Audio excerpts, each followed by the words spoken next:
بڑے سے بڑا مفکر، بڑے سے بڑا اچھا ادیب، عالی نسب شاعر جب بھی لکھتا ہے تو کتاب کے ابتدائیے میں مجبور ہوتا ہے لکھنے پر کہ میری کتاب کو امعان نگاہ سے پڑھیے، اگر کوئی غلطی، کوئی کوتاہی، کوئی سکم پائیں تو براہ کرم مجھے آگاہ کریں تاکہ آئندہ ایڈیشن میں اس کی اصلاح کر دی جائے۔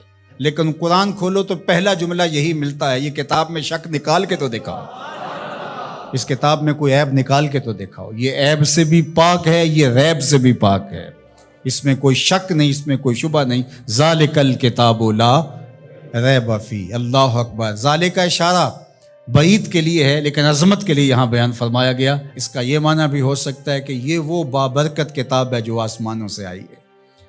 اللہ اکبر۔ یہ وہ کلام الہی ہے جس میں کوئی شک نہیں ہے۔ ھدی للمتقین، یہ کتاب متقیوں کے لیے ہدایت ہے۔ اللہ اکبر۔ اس کتاب کو ھدی للناس بھی کہا گیا، تمام لوگوں کے لیے ہدایت، اور ہدایت کے مفہوم کو آپ اچھی طرح سمجھتے ہیں، رہنمائی کرنے والی، راستہ دکھلانے والی، منزل تک پہنچانے والی، اندر کی بیماریوں کو دور کرنے والی، باطنی امراض کے لیے شفا۔ یہ کتاب ہدایت ہے، نور ہے، روشنی ہے، اور آسمانی تحفہ ہے جو حضرت انسان کو عطا کیا گیا۔ ہمارے دکھوں کا مداوع ہے، ہمارے دردوں کا علاج ہے، ہماری زندگی کو خوبصورت اسلوب دینے کے لیے یہ کتاب نازل ہوئی ہے، طریقہ حیات ہے ہمارے لیے، یہ منشور زندگی ہے۔ اس کتاب کے ساتھ ہمارا جڑنا ہمارے لیے اللہ کی قربت کا سبب و ذریعہ بن سکتا ہے۔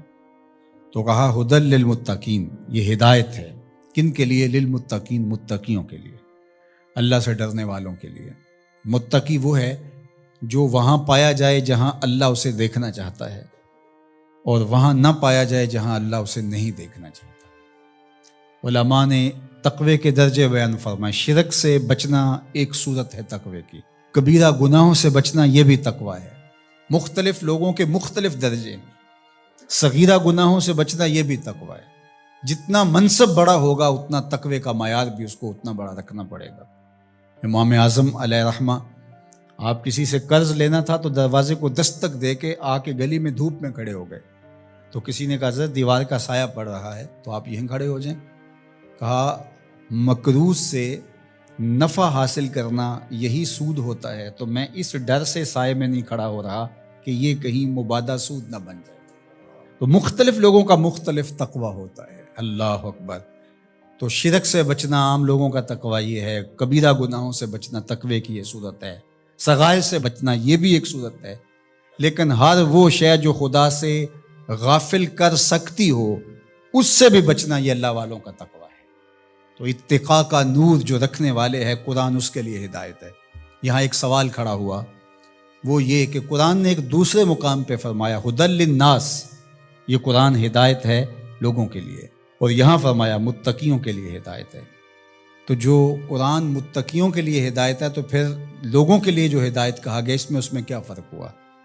تو بات یہ ہے کہ قرآن کی طبع کے اندر تو ہدایت ہی رکھی گئی ہے، قرآن تو نور ہی بانٹتا ہے، لیکن یہاں اس سے اکتساب فیض کون کرتے ہیں؟ وہ متقی ہیں۔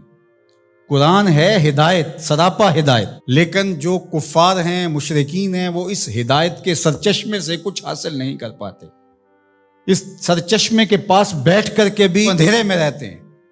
لیکن جو متقی ہیں وہ قرآن سے نور حاصل کر کے اپنی زندگی میں چراغاں کر لیتے ہیں، یعنی اکتساب ہدایت متقی کرتے ہیں۔ لیکن قرآن مجید جو ہے وہ سراپا ہدایت ہے، وہ سب کے لیے۔ اگر کافر بھی ہدایت لینا چاہے تو قرآن اس کو بھی دے گا، لیکن اگر وہ نہیں لینا چاہتا بلکہ اس کی ضد بڑھتی ہے، اس کے اندر جو ہے وہ حسد بڑھ جاتا ہے، اس کی دشمنی بڑھ جاتی ہے۔ قرآن مجید میں اللہ تعالیٰ نے دوسرے مقام پر ارشاد فرمایا، وَنُنَزِّلُ مِنَ الْقُرْآنِ مَا هُوَ شِفَاءٌ وَرَحْمَةٌ لِّلْمُؤْمِنِينَ وَلَا يَزِيدُ الظَّالِمِينَ إِلَّا خَسَارًا۔ یہ شفا ہے، رحمت ہے مومنین کے لیے، لیکن جو ظالم ہیں ان کا نقصان زیادہ ہوتا ہے، وہ خسارہ زیادہ حاصل کرتے ہیں۔ یُضِلُّ بِهِ كَثِيرًا وَيَهْدِي بِهِ كَثِيرًا۔ اسی قرآن سے کچھ ہدایت لیتے ہیں اور اسی قرآن سے کچھ گمراہ ہو جاتے ہیں۔ تو قرآن کا قصور تھوڑا ہے۔ 12 کے در لطافت تبش خلاف نیست، در باغ لالا رویت و در شورا بوم خاص۔ بارش کی فطرت کے اندر، طبع کے اندر کوئی اختلاف نہیں ہے، اس کے فردوس بدامہ قطروں کے اندر زندگی ہے، نور ہے، تازگی ہے، لطافت ہے، برکت ہے، حیات ہے۔ لیکن وہی بارش جب باغ میں برستی ہے تو لالا کے پھول پھوٹتے ہیں، گلاب مہکتے ہیں، کلیاں چٹکتی ہیں، یاسمین، نسرین، نسترن اور چنبیلی کے پھول بہار دیتے ہیں۔ اور وہی بارش جب گندگی کے ڈھیر پہ برستی ہے تو تعفن پھیلتا ہے، بدبو پھیلتی ہے۔ تو اب قصور بارش کا ہوا یا اس گندگی کے اندر چھپی ہوئی غلاظت کا؟ اس لیے قرآن ہے شفا، سراسر شفا ہے، سراسر نور ہے، سراسر روشنی ہے، لیکن اس کے لیے کیسے ہوگا جس کے اندر کفر کی بدی چھپی ہوئی ہے اور وہ جس سے روشنی لینا ہی نہیں چاہ رہا۔